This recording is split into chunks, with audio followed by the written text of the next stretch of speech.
নবী এসেছিল, যে নবীর নাম ছিল ঈসা নবী আলাইহিস সালাম। জোরে বলেন, কি নাম বললাম? আমার আল্লাহ দুনিয়ার জমিনে ঈসা নবীর উপরে একটা কিতাব নাজিল করেছিলেন। কিতাবটার নাম ছিল ইনজিল শরীফ। এই ইনজিল শরীফ ঈসা নবী আলাইহিস সালামের উপরে নাজিল হয়েছিল। এই ঈসা নবী আলাইহিস সালাম তিনি দুনিয়ার জমিনে একদিন তিনি চলে যাচ্ছেন জঙ্গলের রাস্তা ধরে। জঙ্গলের রাস্তা ধরে যেতে যেতে যেতে যেতে একটা জায়গায় যেন তিনি দেখছেন সুন্দরতম একটা শ্বেত পাথর রাখা আছে। এই পাথরটা দেখে আল্লাহকে বলছো, গো আমার আল্লাহ, এই অরণ্য জঙ্গলের মধ্যে আল্লাহ এই জায়গাতে যে তুমি সুন্দরতম একটা শ্বেত পাথর রেখেছো, আল্লাহ এই পাথরটা কেন রেখেছো? আমার আল্লাহ বলেছিল, ঈসা, এ আমার নবী ঈসা, তুমি কি আমার কুদরত দেখতে চাও? ঈসা নবী আল্লাহকে বলেছিল, আল্লাহ তুমি তোমার কুদরত আমাকে দেখিয়ে দাও। আল্লাহ বলছে, ঈসা তোমার হাতের যে লাঠিটা আছে ওই লাঠিটা দিয়ে পাথরটা একটা আঘাত করো। ঈসা নবী আলাইহিস সালাম লাঠিটা দিয়ে পাথরের ওপর আঘাত করলো। সঙ্গে সঙ্গে পাথরটি দুই ভাগে বিভক্ত হয়ে গেল। যখনই দুই ভাগে বিভক্ত হয়ে যাওয়া, ওর মধ্য থেকে যেন আওয়াজ আসছে, লা ইলাহা ইল্লাল্লাহ, লা ইলাহা ইল্লাল্লাহ, লা ইলাহা ইল্লাল্লাহ, লা ইলাহা ইল্লাল্লাহ। ঈসা নবী আলাইহিস সালাম আল্লাহকে বলছে, আল্লাহ এ তো পাথরের মধ্য থেকে তোমার জিকির বেরিয়ে আসে, তোমার জিকির যেন বেরাচ্ছে। আমার আল্লাহ বলে, ঈসা, আমার নবী ঈসা, তুমি আরেকবার আঘাত করো আরেকটা অংশে। ঈসা নবী আলাইহিস সালাম আরেকটা অংশে আরেকটা আপনার আঘাত করে দিল। যখনই আঘাত করে দেওয়া আরেক খণ্ডে পাথরটি বিভক্ত হয়ে গেল। দেখছোর মধ্যে একটা রুগ্ন শুকনো মানুষ যেন বসে বসে আমার আল্লাহ পাকের জিকির করছে, আমার আল্লাহ পাকের তাসবিহ পড়ছে। আল্লাহর নবী ঈসা শুনে দেখে তাজ্জব হয়ে গেল। আমার আল্লাহকে বলছো, গো আমার আল্লাহ, তুমি দুনিয়ার জমিনে পাথরের মধ্যে মানুষকে তোমার জিকির করিয়ে নাও। আল্লাহ, এ আমার আল্লাহ, আমি ঈসা নবী তোমার কাছে একটা জিনিস জানতে চাই। আমার আল্লাহ বলে, ঈসা বলো, এমন কি জিনিস তুমি জানতে চাও? আল্লাহ পাকের কাছে ঈসা নবী বলল, আল্লাহ এই যে মানুষটা পাথরের মধ্যে বসে বসে তোমার জিকির করছে, তোমার জিকির পড়ছে, আল্লাহ তুমি বলে দাও, তুমি এর জন্য উত্তম জায়গা কোন জায়গা তৈরি করেছো? তুমি কোন জান্নাত থেকে দেবে? আমার আল্লাহ বলে, এ নবী ঈসা শোনো, আমি আল্লাহ পাক অতএব এই ব্যক্তিটাকে 400 বছর ধরে পাথরের মধ্যে ইবাদত করিয়ে নিচ্ছি, আর তুমি আমারে জিজ্ঞাসা করো এর জন্য কোন জান্নাত আমি রেখেছি।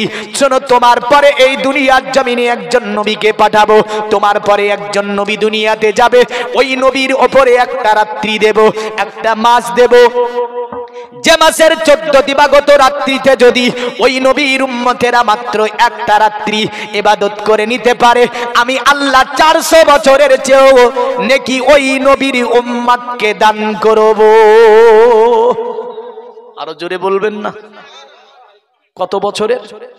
400 বছরের এক রাত্রিতে 400 বছরের নেকি দেবে ঈসা নবীকে বলছে আল্লাহ। ঈসা নবী আল্লাহকে বলছো, গো আমার আল্লাহ, দুনিয়ার জমিনে তুমি আমাকে নবী বানিয়ে পাঠিয়েছো, এই খ্রিস্টানদের জ্বালা যন্ত্রণা সহ্য হয় না। কারণ ঈসা নবীকে তারা বলতো আল্লাহর বেটা, তার মাকে তারা বলতো আল্লাহ। কারণ খ্রিস্টানরা তীর্থবাদে বিশ্বাস করে, তারা বলে গড দি হলি সন, গড দি হলি ফাদার, গড দি হলি গস্ট। আল্লাহ মানে পবিত্র আপনার পিতা, পবিত্র পুত্র, পবিত্র আত্মা, তারা তিনটি খোদায় বিশ্বাস করে। আমরা যাকে মারিয়াম বলি তাকে তারা বলে মেরি, আমরা যাকে আপনার ঈসা নবী বলি তাকে তারা বলে যিশু, আমরা যাকে আল্লাহ বলি তাকে তারা বলে গড। মানে তিনটা খোদায় বিশ্বাস করে তারা। ঈসা নবী আল্লাহকে বলল, ওগো আমার আল্লাহ, দুনিয়ার জমিনে তুমি যদি আমাকে নবী না বানিয়ে যদি ওই মুহাম্মদ সাল্লাল্লাহু আলাইহি ওয়াসাল্লামের উম্মত করে দুনিয়ার জমিনে পাঠাতে, আমি ঈসা নবী বড় উপকৃত হয়ে যেতাম। এ আমার আল্লাহ, তুমি বলো ওই যে নবীর উপরে যে মাসটা তুমি দেবে ওই মাসটার নাম কি?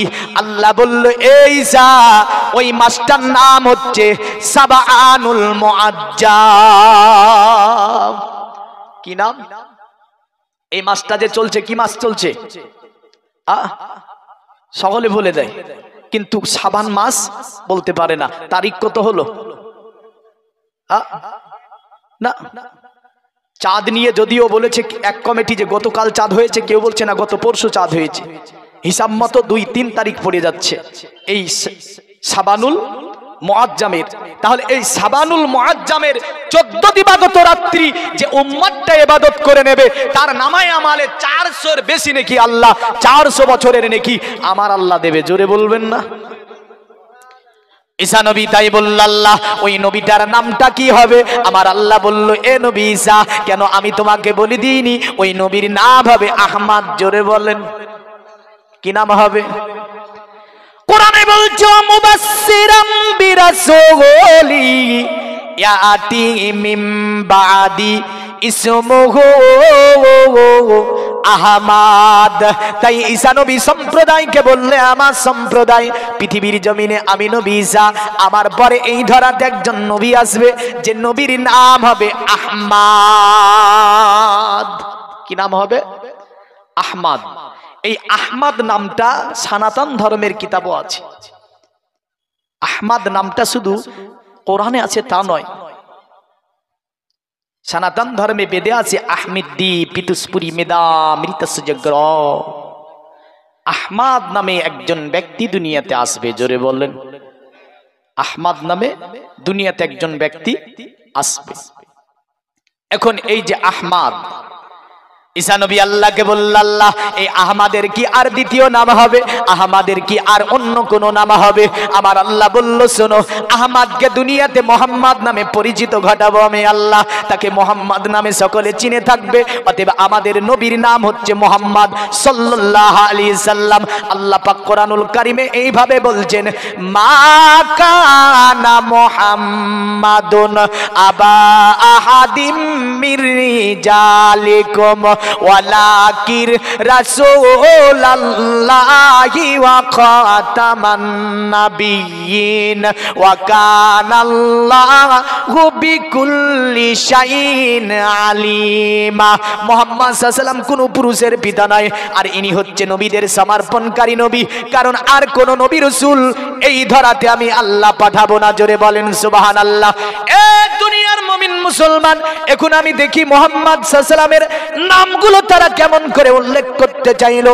যদিও তাদের আপনার কলকি অবতার পুরাণে বলল, তাকে আপনার কি বলেছে? অবতার কলির কলকি। পণ্ডিতকে জিজ্ঞাসা করা হলো, ওগো পণ্ডিত, তুমি দয়া করে বলে দাও, এই যে অবতার কলির কলকির কথাটা বর্ণনা করলে, যে অবতার কলির কলকি দুনিয়াতে আসবে, অবতার কলির কলকি কোথায় আসবে, কেমন করে আসবে?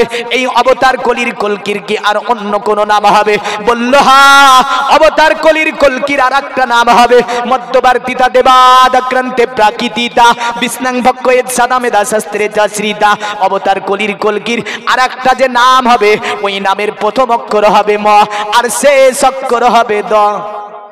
আমাদের নবীর নামের প্রথম অক্ষর কি? শেষ অক্ষর। বলল প্রথম অক্ষর মা, আর শেষ অক্ষর হচ্ছে দ। আমাদের নবীর নামের প্রথম অক্ষর হচ্ছে মা, আর শেষ অক্ষর হচ্ছে দ, মানে মোহাম্মদ নাম হবে। যদিও এখানে ক্লিয়ার করতে চাইনি আপনার, তেনারা এটাই বলছে প্রথম অক্ষর মা, শেষ অক্ষর দ। তবে শুনে রেখে দাও, বিষ্ণাং ভক্কয়েদ সদামেদা শাস্ত্রে তাশ্রিতা, যিনি পৃথিবীর জমিনে আগমন করার পরে গরুর গোশত ভক্ষণ করাকে সর্বকালের জন্য যিনি শাস্ত্র অনুযায়ী বৈধ ঘোষণা করবেন, তিনি বেদ অনুযায়ী শেষ ঋষি হবেন। তাকে মান্য করা জাতি ধর্ম বর্ণ নির্বিশেষে সকলের জন্য অপরিহার্য হবে। তাকে মানলে ধর্ম হবে, আর তাকে না মানলে ধর্ম হবে না। জোরে বলা যাবে না। কাকে মানলে? মোহাম্মদকে মানলে ধর্ম হবে, আর মোহাম্মদকে না মানলে ধর্ম হবে না। এখন যদি কেউ বলে যে না নবী মানি না, ধর্ম হবে? ধর্ম হবে না। বল্লসন দুনিয়ার মানব, অবতার কলির কলকির আর একটা নাম হবে। বলে কি নাম হবে গো? অবতার কলির কলকির নামটা আর একটা কি হবে? বলে আর একটা অবতার কলির যে কলির কলকির নাম হবে, ওটা অথর্ব বেদে এইভাবে বলছে, অতএব তার নাম হবে, অতএব তার নামটা হবে নারাসং সং সুদিষ্ট জম্পসং সপ্রতস্তমাং। ওই অবতার কলির কলকির নাম হবে নারাসং। কি নাম হবে? নারাসং। নরাসাং শব্দটি সংস্কৃতি শব্দ। নরাসাং শব্দের যদি আপনি দেখতে যান, নরাসাং শব্দটা কোন শব্দ? এটা সংস্কৃতি শব্দ।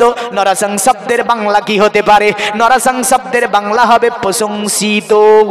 আর মোহাম্মদ শব্দের অর্থ হচ্ছে প্রশংসিত, মানে আপনার তিনার নাম হবে নরাসাং, বাংলায় বললে প্রশংসিত, আরবিতে বলতে গেলে মোহাম্মদুর রাসূলুল্লাহ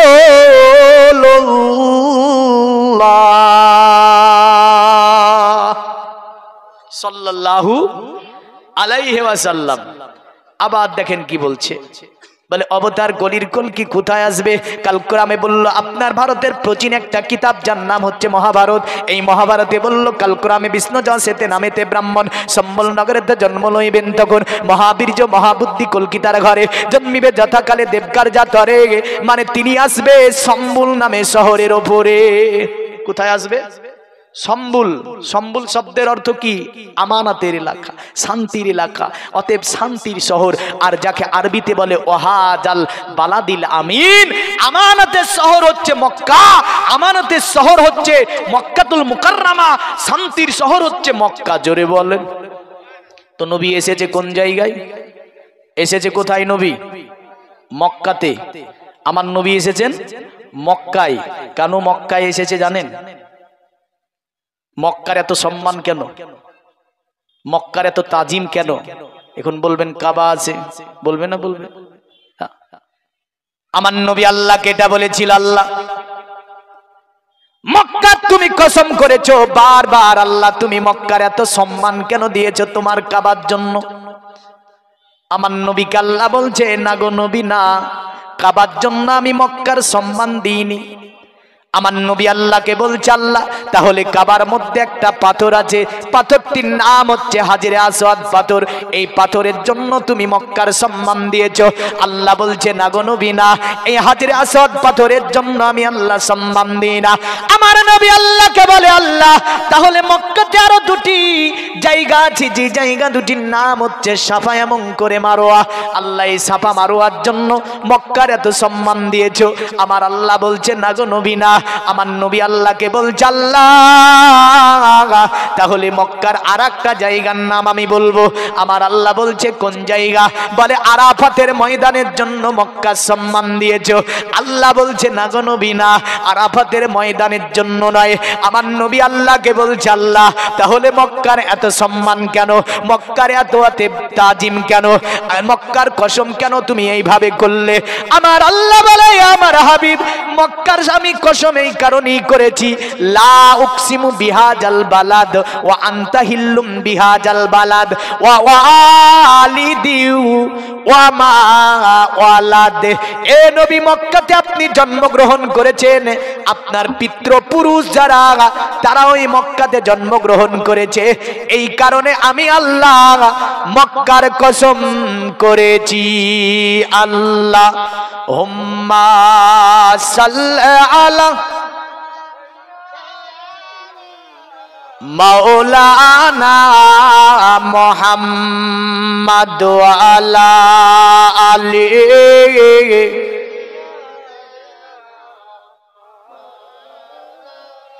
আরে সত্যের বাণী নিয়ে এলো মক্কায়, বাতিল বিদায় হলো তিনারি ছোঁয়ায়। জোরে বলুন।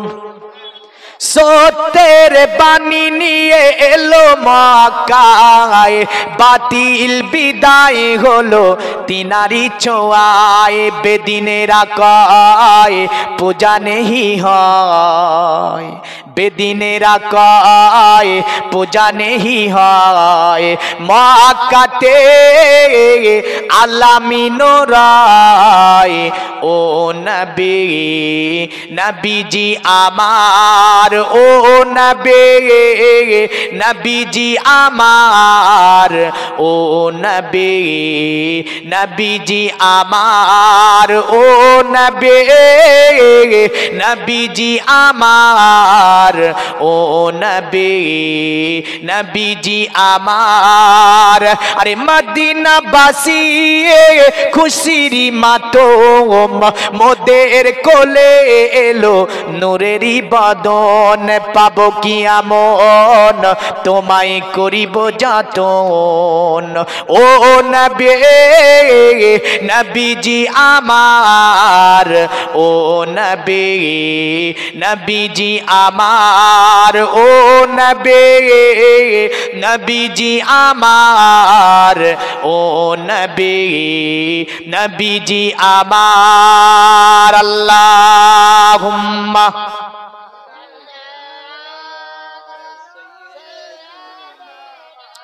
মাওলানা মুহাম্মদ ওয়া আলা আলিহি।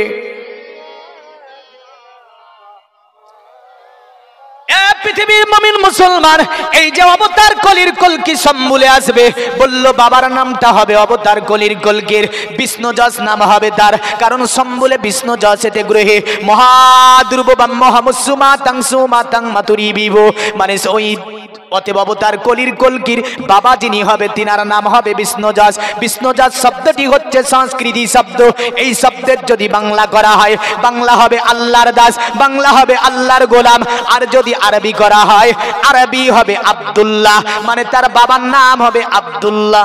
জোরে বলেন। বললে পণ্ডিত তুমি দয়া করে বলবে মায়ের নাম কি হবে?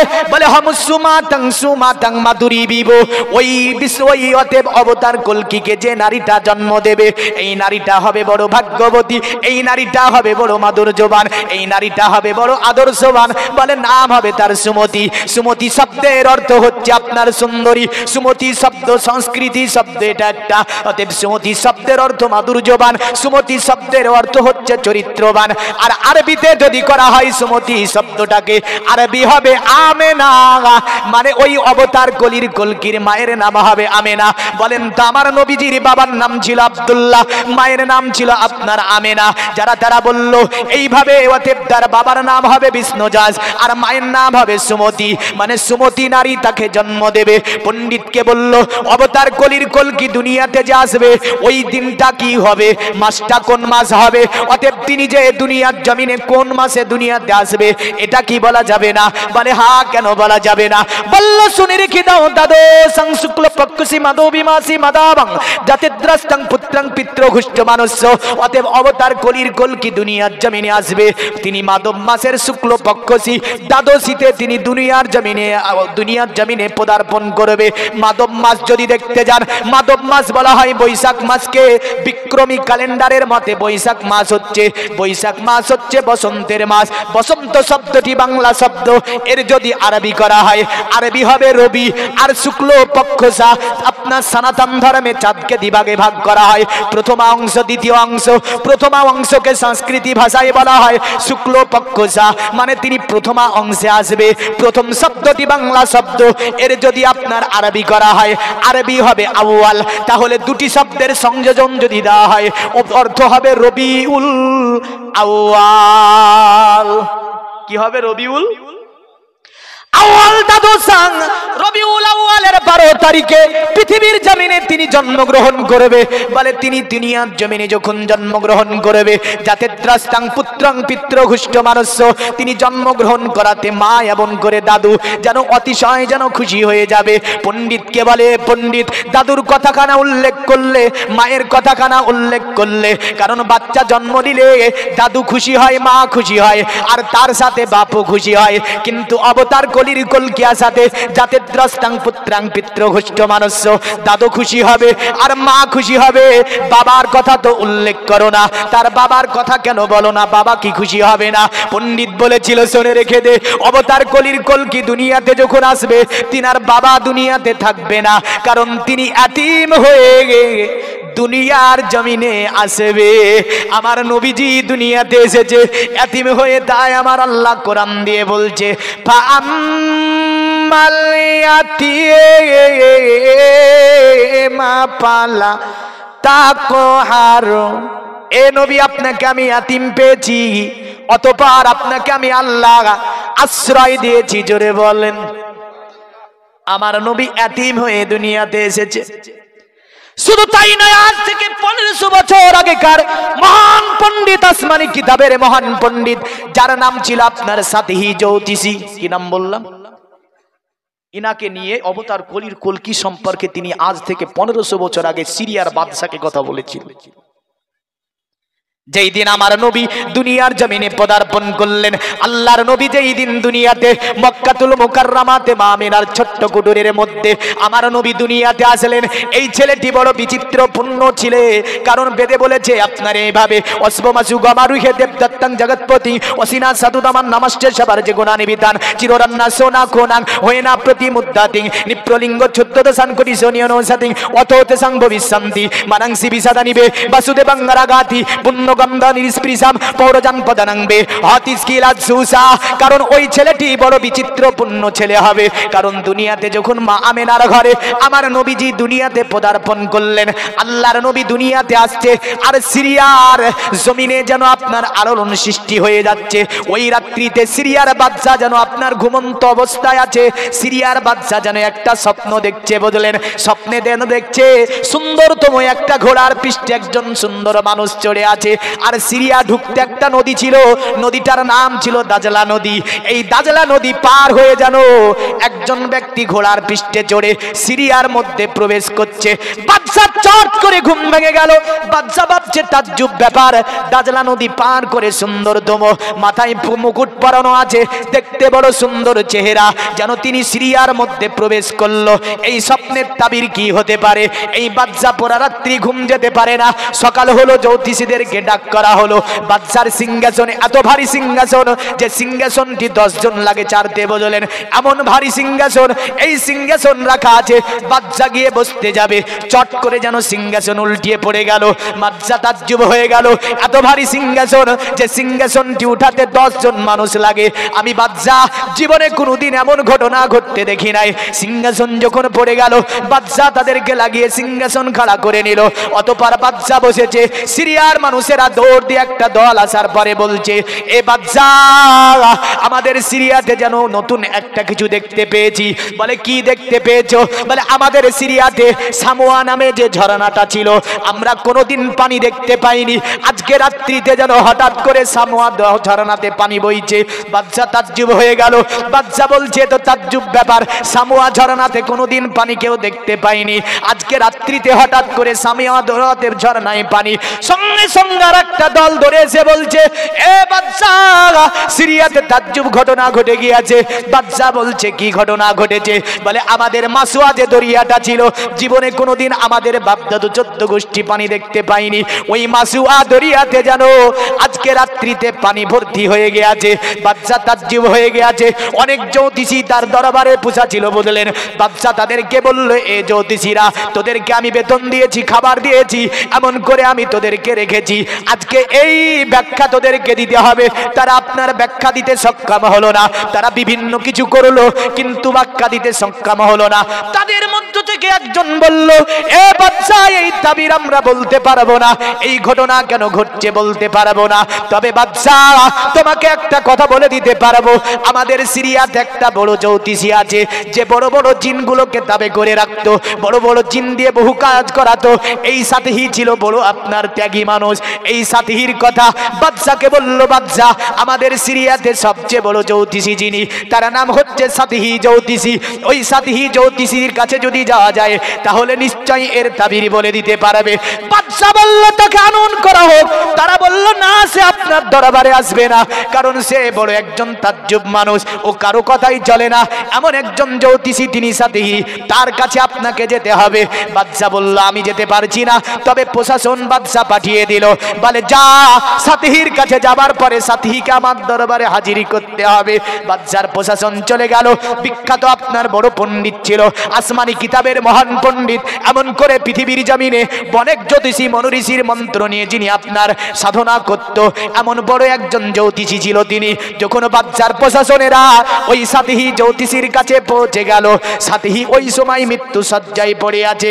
বাদশার প্রশাসনদের দেখে মুখ তুলিয়ে তাকিয়ে মুচকি হেসে বলছে, আমি জানি তোরা আসবি, কারণ বাদশা তোদেরকে পাঠিয়েছে, যা চলে যা ফিরে।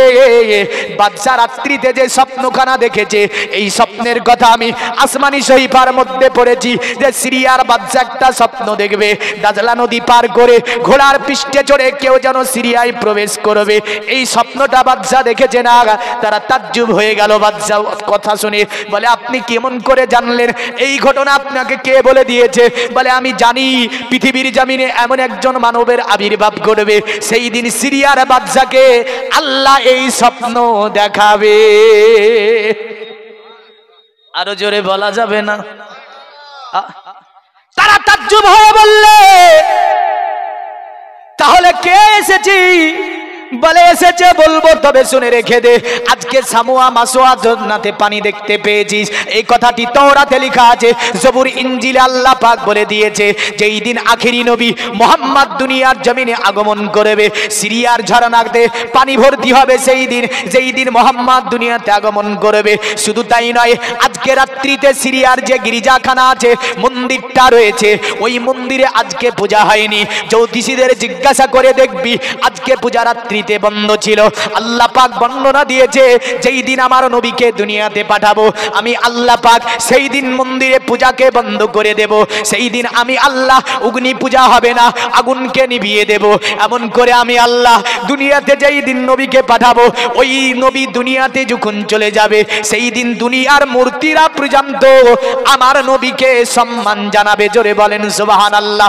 এ দুনিয়ার মুমিন মুসলমান, সাথী বল্লা বাদশাকে যাবার পরে বলে দে, অতএব আখিরি নবী আজকে রাত্রিতে দুনিয়ার জমিনে পদার্পণ করে গিয়েছে। এই বাদশাই বেশি দিন থাকবে না, সিরিয়া পর্যন্ত মুহাম্মদ নিয়ে নেবে, সিরিয়া পর্যন্ত মুহাম্মদ দখল করে নেবে। এই কারণে সনাতন ধর্মের একটি গুরুত্বপূর্ণ কিতাবটির নাম হচ্ছে ভবিষ্য পুরাণের মধ্যে আছে এতসলিল্লন্তরে মিলোচ্চাচার্যেন সম্ভাবিত মহামাদিতি খ্যাত শিক্ষসকা সম্ভাবিত নিপ্রসজ মহাদেবং মরিস্থল নিবাসী নমো গঙ্গা জলশ্চ সংস্নপ্য পঞ্চগব্য সম্ভবিতে নমস্তে বিরিজানাথ মরিস্থল নিবাসিনে তীব্রাসুরনাশায় বহুমায়া প্রবর্ধিনে।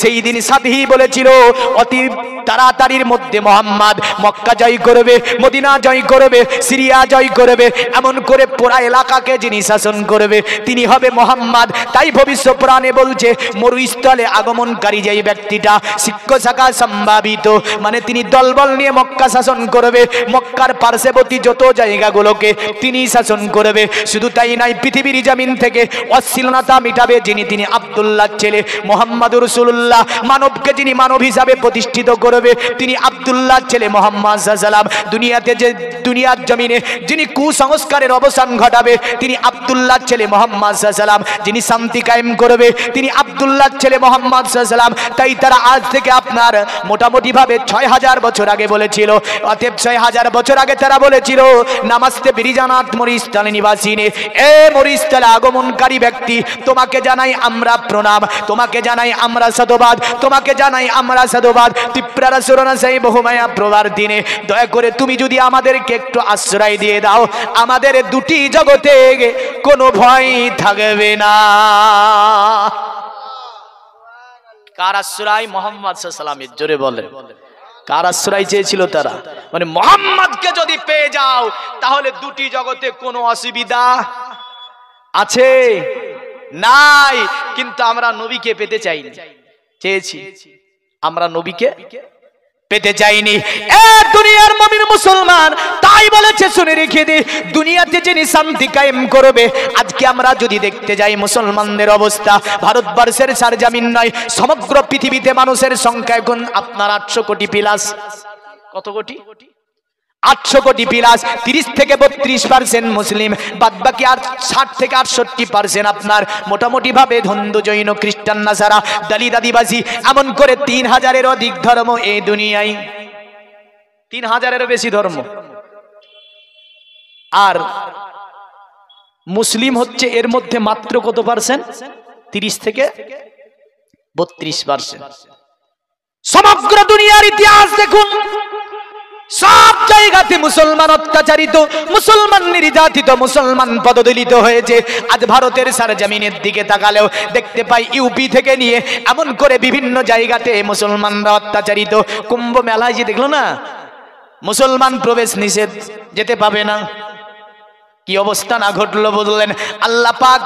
তিনি বলছে শুনে রেখে দে, যার জন্য দুনিয়া রেখেছি তারাই মুমিন। জোরে বলেন, মুমিন নাই তো দুনিয়া নাই, মুমিন নাই তো আপনার এই যে সূর্য উঠবে না, সূর্য ওঠা বন্ধ হয়ে যাবে। মুমিন দুনিয়ায় নাই, আপনার এই যে চাঁদ রাত্রিতে দেখা বন্ধ করে দেবে। মুমিন নাই, আসমান থেকে বৃষ্টি বর্ষণ বন্ধ হয়ে যাবে। মুমিন নাই, জমিন বলবে আমি এক জায়গায় থাকবো না, আমার উপরে ঘর বাড়ি নেব না, আমার উপরে গাছপালা নেব না, সবগুলোকে উপড়িয়ে ফেলে দেবে।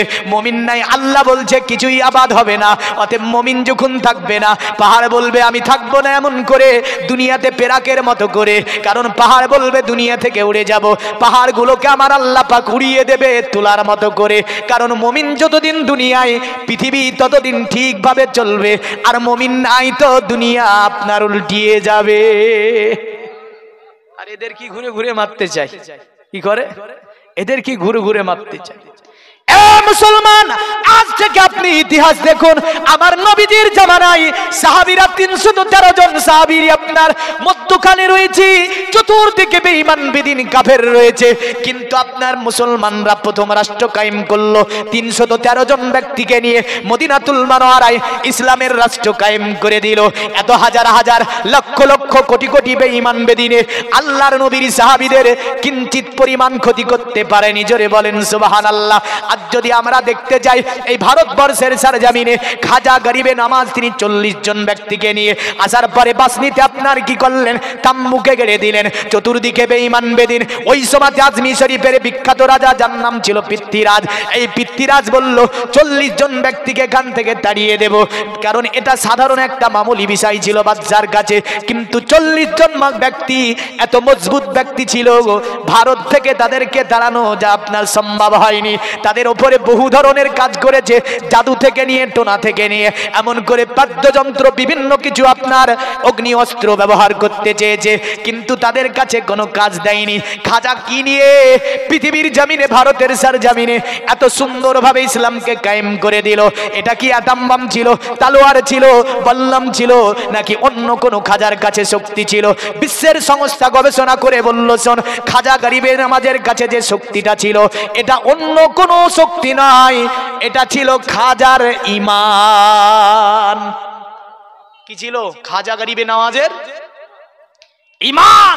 আর আমাদের ঈমান এখন এমন জায়গায় বুঝলেন একদম নিম্নমুখী হয়েছে আমাদের ঈমান। তো যাই হোক, আপনার কটা আজান হবে? 7:15-তে। তো যাই হোক, 7:15-তে আজান হবে। দেখেন, তবে আমার নবীজি সাল্লাল্লাহু আলাইহি সাল্লাম পৃথিবীতে আমাদেরকে যে শিক্ষাটা দিয়ে গেলেন বিদায় হজ থেকে নিয়ে, আমরা যদি আরো ইতিহাসগুলো দেখতে যাই আমরা দেখতে পাবো বিশ্বনবী মুহাম্মদ সাল্লাল্লাহু আলাইহি সাল্লাম তিনি বিশ্বের জন্য রহমত। জোরে বলেন সুবহানাল্লাহ। হিন্দু, জৈন, খ্রিস্টান, নাসারা, দালিত, আদিবাসী থেকে নিয়ে যত সম্প্রদায়ের মানুষ আছে দুনিয়ায়, সকলের তরে নবী হচ্ছে মুহাম্মদ সাল্লাল্লাহু আলাইহি সাল্লাম। এই নয় যে তিনি শুধু মুসলমানদের নবী। যদি মুসলমানদের নবী হতো তাহলে মক্কাতুল মুকাররমা সরজমিনে 632 খ্রিস্টাব্দের ইতিহাস দেখুন। নবীজি সাল্লাল্লাহু আলাইহি সাফার পাহাড়ের উপরে দাঁড়ালেন, দাঁড়ানোর পরে নবীজি ডাকছে, ইয়া আইয়ুহান নাস, এই মানব সকল। নবীজি বলতে পারতো ইসলামের রাষ্ট্র তখন, নবীজি বলতে পারতো ইয়া আইয়ুহাল্লাযিনা আমানু, হে ঈমানদারেরা, হে বিশ্বাসীরা বলতে পারতো নবীজি, কিন্তু নবীজি বলছে হে মানব সকল। জোরে বলে। সাফার চতুর্দিকে মানুষ, আল্লাহর নবী বললেন, শোনো এ মানব সকল, আমি নবী শুধু মুসলমানদেরকে বলি নাই, খুব মনোযোগ দেবেন। এত তাড়াতাড়ি কি করে মুহাম্মদ ইসলামকে পৃথিবীতে কায়েম করলো? প্রতিটি হাদিস বলার সময় যদি একটুখানি আমরা নজর দিই, নবী হাদিস বলছে, দেখেন, রগিমান পুহু, রগিমান পুহু, রগিমান পুহু, কিলা মানে ইয়া রাসূলুল্লাহ। একজন সাহাবী বলছে, কিলা মানে ইয়া রাসূলুল্লাহ। নবী বলছে, তাদের নাকগুলি ধুলাই ধূসরিত হোক, তাদের নাকগুলি ধুলাই ধূসরিত হোক, তাদের নাকগুলি ধুলাই ধূসরিত হোক। তো সাহাবী বলছে, ওটা কে? কে ওই ব্যক্তিটা? আমার নবী বলছেন, ক্বালা মান আদরাকা ওয়ালিদাইহি ইনদাল কিবারু আহাদুহুমা আও কিলাহুমা। নবী বললেন, সেই ব্যক্তি যে ব্যক্তি বুড়া পিতা মাতা পেল, একজনকে পেল বা দুইজনকে পেল, ওয়ালাম আদখুলিল জান্নাহ, অতঃপর সে জান্নাত অর্জন করতে পারল না। নবীকে মুসলমানকে বললেন, নবীকে কথা বললেন, এ মুসলমান তোমরা বাবা মায়ের খিদমত করো। আমার নবীতে কথা বলে নাই। নবী বললেন তুমি যদি হিন্দু হও তবুও তোমাকে বাবা মার খিদমত করতে হবে, জৈন হও তবুও তোমার বাবা মার খিদমত করতে হবে, নাসারা হও তবুও তোমার বাবা মার খিদমত করতে হবে, দলিত হও তবুও তোমার বাবা মার খিদমত করতে হবে। আরবের বিভিন্ন গোত্ররা তারা দেখলো মুহাম্মাদের উপদেশ কত সুন্দর, দেখ আল্লাহর নবী বলছে তোমার মা গির্জায় যাক বা না যাক, তোমার মা পূজা দেখ বা না দেখ, তোমার মায়ের তোমাকে খিদমত করতে হবে। তোমার মা নামাজ পড়ুক বা না পড়ুক, তোমার মায়ের তোমাকে খিদমত করতে হবে। তোমার বাবা মসজিদে যাক বা না যাক, এ সন্তান তোমাকে তোমার বাবার সম্মান খিদমত করতে হবে। এই কথাটা নবীজির শুনে মক্কার বিভিন্ন ধর্মের মানুষেরা বলল মুহাম্মদ কত সুন্দর উপদেশ দিয়েছে, যা অন্য কোনো জ্যোতিষী মনোঋষি দিতে পারেনি, যা অন্য কোনো পৃথিবীর জমিনে সাধক গবেষক দিতে পারেনি, যে মুহাম্মদ উপদেশ দিয়েছে। তাই তারা দলে দলে আসার পরে মুহাম্মাদের কাছে এসে আপনার তারা কৃতজ্ঞ হয়েছিল। এমন করে তারা আমার নবীজির চরণে আশ্রয় নিয়ে কলেমা পড়ে ইসলাম ধর্ম গ্রহণ করেছিল। জোরে বলেন সুবহানাল্লাহ। এই কারণে অথর্ব বেদে বলেছে বাসুদেবাঙ্গারা গাতি পুণ্যগন্ধান নিলুস্পৃশাম পৌরজান পদানাংবে হাতিস্কিলাত সুসা। অতএব দুনিয়ার জমিনে ওই নবীটা যখন দুঃস্থ দমন কাজকে কমপ্লিট হয়ে যাবে, গ্রামগঞ্জে থেকে মানুষ দলে দলে দলে দলে আসার পরে মুহাম্মাদের হাতে হাত দিয়ে কলেমা পড়ে ইসলাম ধর্ম গ্রহণ করবে। আমরা বলি যে না মুসলমান কে উপদেশ দিয়েছে, না, নবীর উপদেশ সব জাতির জন্যই ছিল। তাই নবী সাফাতে ডাক দিলেন, হে মানব সকল। মানুষ চতুর্দিকে, নবী বললেন শোনো, মক্কাতে হয়তো নবীজি আমি আর আসবো না, তবে তোমাদেরকে দুটি নসিহত আমি নবীজি করে যেতে চাই। সকলের চোখে পানি ছিল, যদিও আপনার সেখানে মুসলিম ছিল, যদিও মক্কার বিভিন্ন সম্প্রদায়ের মানুষেরা সেই দিন স্যালেন্ডার হওয়ার জন্য আমার নবীজির কাছে আপনার এসেছিল, নবীজির নুরানি চেহারাখানা দর্শনের জন্য। চতুর্দিক থেকে মানুষ তাকে ঘিরাও করে নিয়েছিল। সেই দিন নবীজির দিকে তাকিয়ে সকলে যেন চোখে পানি এসে গিয়েছিল। নবী বলেছিলেন শোনো, আমি দুনিয়া থেকে চলে যাব, তবে তোমাদেরকে আমি কিছু নসিহত দিয়ে যেতে চাই। নবীজির প্রথম বাক্য ছিল, এ মক্কার মানুষেরা, আমি নবীজি চলে গেলেও জাহেলি যত প্রথাগুলি রয়েছে আমি নবী আমার কদম তলে সবগুলোকে আমি পুঁতে দিলাম। জোরে বলেন সুবহানাল্লাহ। কারণ জাহেলি প্রথা তোমরা মানিবে না, জাহেলি কাজ করিবে না, তোমরা যে ধর্মেরই হও না কেন তুমি জাহেলি অশ্লীল কাজ তুমি কখনোই করিবে না। নবীজির দ্বিতীয় বাক্য ছিল, খুব সংক্ষিপ্ত করে আপনাকে এই বিষয়টা বোঝানোর চেষ্টা করি। দ্বিতীয় বাক্যে নবীজি বললেন, হে মানব সকল, আমি নবীজি হয়তো মক্কাতে আর আসবো না, তবে তোমাদের জন্য দ্বিতীয় বাক্যটা রেখে যাচ্ছি। আল্লাহর নবী বললেন, তোমাদের জন্য সুদকে হারাম করে দিয়ে গেলাম, কারণ তোমরা সুদ খাবে না। সুদটা হচ্ছে মহা অন্যায় কাজ, সুদ নেওয়া হচ্ছে মহান অন্যায়। অতঃপর নবীজি নারী জাতিকে ডাক দিচ্ছে কত সুন্দর করে, দেখেন নবী বলছে, ইয়া আইয়ুহান নিসা, হে পৃথিবীর নারীরা তোমরা শোনো, তোমার স্বামী যেটা পছন্দ করে না এমন কাজ তুমি করিও না। এখানে নবীজি এই কথা বললেন না, এ মুসলমান নারী তোমার স্বামী যেটা পছন্দ করে না এমন কাজ তুমি করিও না। নবী সব নারীকে বললেন, সে যে ধর্মেরই হও না কেন তুমি স্বামী যা পছন্দ করে না এমন কাজ তুমি করিও না। অতঃপর নবীজি বললেন, তোমার স্বামীর বিনা অনুমতিতে তোমার বাড়িতে কাউকে প্রবেশ করতে দিও না। জোরে বলেন সুবহানাল্লাহ। কি সুন্দর উপদেশ, যেটা সকল জাতির জন্য ছিল নবীজির উপদেশ, কিন্তু আমরা মানতে পারলাম না। কি উপদেশ নবীজির! নবীজির একজন সাহাবী জাহিমা রাদিয়াল্লাহু তাআলা আনহু জাইলান নবী সাল্লাল্লাহু আলাইহি সাল্লাম, মানে নবীজির দরবারে এসেছে। নবীকে বলছে, আরাতু আনাজু, ইয়া রাসূলুল্লাহ, আপনার দরবারে একটি মনে বাসনা নিয়ে আমি এসেছি। নবী বললেন, কি বাসনা? ওই জাহিমা বলছে, ইয়া রাসূলুল্লাহ, আমি জান্নাত যাওয়ার জন্য যুদ্ধ করব। জোরে বলেন, শহীদ হব, তাহলে জান্নাত পাবো। নবীজি তার দিকে তাকাচ্ছেন। সাহাবী বলছে, অকাজ্জিতু আস্তাশিরুকা, ওগো নবীজি, আপনি কি আমাকে বলবেন এই বিষয়ে কোনো অনুমতি দেবেন আমাকে? নবীজি তার দিকে তাকাতে ছিলেন। আল্লাহর নবী বলছেন, এ জাহিমা, তুমি যুদ্ধ দিয়ে জান্নাত নেবে? সাহাবী বলছে, হ্যাঁ, যুদ্ধ গিয়ে জান্নাত নেব। আল্লাহর নবী বলছেন, কলা মান উম্মি, কলা মানলাম উম্মি। এ সাহাবী, তোমার কি মা বাড়িতে জীবিত নাই? জোরে বলেন। নবীকে বলছে চাইমাকে, এ সাহাবী তোমার মা কি বাড়িতে জীবিত নাই? তিনি বলছে ক্বালা নাম, হ্যাঁ ইয়া রাসূলুল্লাহ আমার মা জীবিত আছে। আল্লাহর নবী বলছেন এ জাহিমা অতএব তুমি আলজিমুহা, তোমার মায়ের খিদমত তোমার উপরে অপরিহার্য করে নাও, কারণ ফা ইন্নাল জান্নাতা ইনদা রিজলিহা, তোমার জান্নাত তোমার মায়ের কদমের নিকটে আছে। জোরে বলবেন না। সাহাবীকে নবীজি বললেন মার খিদমত করো তুমি। এখানে নবীজির উপদেশটা শুধু সাহাবীর জন্য আপনার ধার্য নয়, এখানে বিশ্বের মানবের জন্য নবীজির উপদেশ ছিল। কারণ তোমরা যদি স্বর্গ লাভ করিতে চাও, মা বাবার কাছ থেকে স্বর্গ লাভ করিতে হবে। আরো জোরে বলেন। হ্যাঁ, তাহলে বোঝা যাচ্ছে আমার নবী দুনিয়ার জমিনে এসেছেন শান্তি কায়েমের জন্য। এখন এত ছিল বেদ পুরাণ কোরআন, এমন করে বিভিন্ন মনীষীর কথা।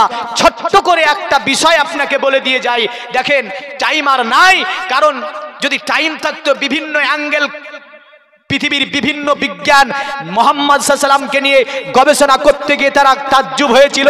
কি বলেছিল? একাধিক বিজ্ঞান তারা কলেমা পড়ে ইসলাম ধর্ম গ্রহণ করেছে, এমন অনেক ইতিহাস ঐতিহাসিকগণ বর্ণনা করেছে। জোরে বলেন সুবহানাল্লাহ। শুধু তাই নয়, আজকে বিশ্বের জমিনে বেদ বলেন, মহাভারত বলেন, জামদেবাস্তা বলেন, পুরাণ বলেন, ত্রিপিটক বলেন, বাইবেল বলেন, যাই বলেন না কেন, সকল ধর্মের উপরে গবেষণাগারে যে কিতাবটাকে স্থান করে দেওয়া হয়েছে সেটার নাম হচ্ছে আল কোরআন। জোরে বলেন সুবহানাল্লাহ। এমন করে বিশ্বের জমিনে সর্ব জ্ঞানী বলে, এমন করে সকলের অপরে জ্ঞানী বলে ঘোষণা করেছে যাকে, তিনি হচ্ছে আব্দুল্লাহর ছেলে মুহাম্মদ সাল্লাল্লাহু আলাইহি সাল্লাম। কারণ পৃথিবীর জমিনে এ মুহাম্মদ সাল্লাল্লাহু আলাইহি সাল্লামের থিওরিগুলো দেখে, মুহাম্মদ সাল্লাল্লাহু আলাইহি সাল্লামের জ্ঞান দেখে, মুহাম্মদ সাল্লাল্লাহু আলাইহি সাল্লামের একটা কথার উপরে আধুনিক বিজ্ঞানকে 10 বছর ধরে গবেষণা করার পরও আল্লাহর নবীর কথাটি ক্লিয়ার ভাবে বুঝতে বিজ্ঞান সক্ষম হয়নি। জোরে বলেন। তাই তারা বলেছে মুহাম্মাদের মতো জ্ঞানী পৃথিবীর জমিনে আর কেউ আসেনি। নবী নিজেই তাই বলছেন, আনা মুআল্লিমুদ দুনিয়া, আমার আল্লাহ আমাকে সমগ্র পৃথিবীর টিচার করে, শিক্ষক করে আমার আল্লাহ দুনিয়ায় পাঠিয়েছে। জোরে বলবেন না। সকলের শিক্ষক হচ্ছে মুহাম্মদ সাল্লাল্লাহু আলাইহি ওয়াসাল্লাম।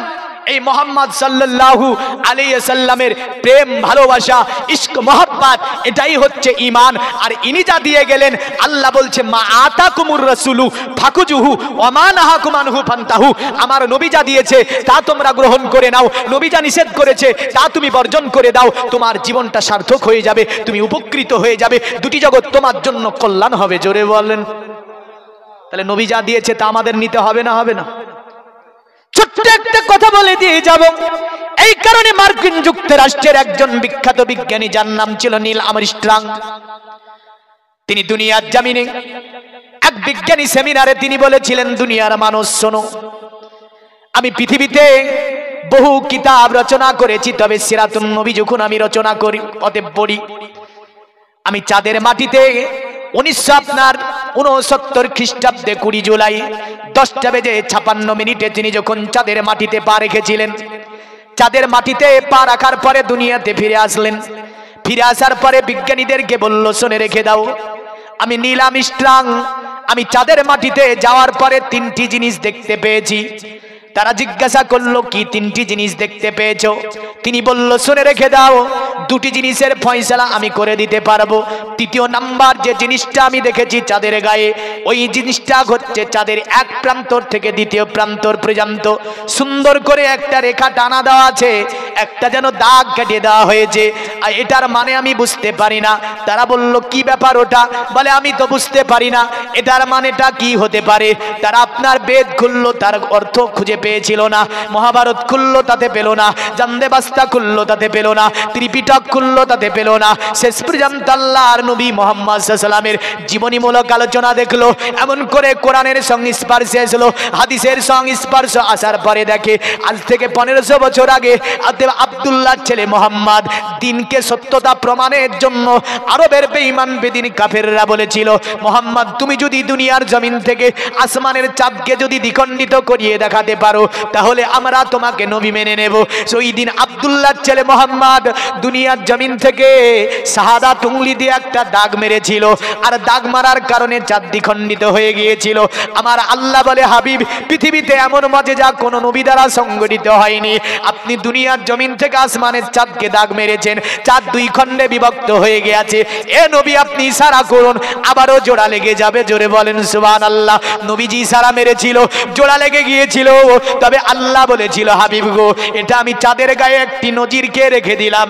আপনার শাহাদাত উংলির দাগকে আমি চাঁদের এক প্রান্ত থেকে নিয়ে দ্বিতীয় প্রান্ত পর্যন্ত আমি আল্লাহ এই রেখা মিটাবো না, এই দাগকে আমি মিটতে দেব না। তাই নীল আর্মস্ট্রং তিনি দেখার পরে তাজ্জব হয়ে যায়, বলে পেয়ে গিয়েছি, কারণ এই দাগটা অন্য কেউ দুনিয়া থেকে মারতে পারে না। এই দাগটা যিনি মেরেছিলেন তিনি আব্দুল্লাহর ছেলে মোহাম্মদ সাল্লাল্লাহু আলাইহি সাল্লাম। তাই তিনি সিরাতুন নবী পড়তে লাগলেন, পুরা সিরাতুন নবীকে পড়লেন। এমন করে পড়ার পরে বলেছিল, শুনে রেখে দাও, দুনিয়াতে অনেক মনীষীর জীবনী পড়েছি, জ্যোতিষীর জীবনী পড়েছি, সাধকের জীবনী পড়েছি, জ্ঞানীগুণীর জীবনী পড়েছি, বিজ্ঞানের জীবনী আমি পড়েছি, তবে আমি নীল আর্মস্ট্রং এমন মনীষী আমি পৃথিবীতে দেখতে পাইনি। এমন একজন মনীষীর জীবনী আমি পড়লাম, আমি তাজ্জুব হয়ে গেলাম। আমি যেন তাজ্জুব এটাতেই হলাম, তার দীর্ঘ 63 বছরের জিন্দেগিতে আমি একটাও ভুল খুঁজে বের করতে পারিনি। জোরে বলেন সুবহানাল্লাহ। তার দীর্ঘ 63 বছরের জিন্দেগিতে একটা মানুষ একজন থেকে আরেকজন কাছ থেকে শিক্ষা নেয়, বাবা ছেলেকে শিখিয়ে দেয়, মা ছেলেকে শিষ্টাচার শিখায়। কিন্তু আমি নীল আর্মস্ট্রং দেখলাম মোহাম্মদের বাচপানি জীবন থেকে নিয়ে একদম হালিমার বাড়িতে 6 বছর থেকে নিয়ে দাদা আব্দুল মুতাল্লিবে 2 বছর, মানে পূর্ণ 8 বছর, ওখান থেকে আবু তালিব থেকে 51 বছর, তারপরে 63 বছরের জিন্দেগিতে মোহাম্মদকে মা থেকে নিয়ে, দুধ মা থেকে নিয়ে, এমন করে দাদু থেকে নিয়ে, চাচা থেকে নিয়ে কেউ যেন কোনো রকমের আদবে এহতেরাম শিখানো প্রয়োজন পড়েনি। জোরে বলেন।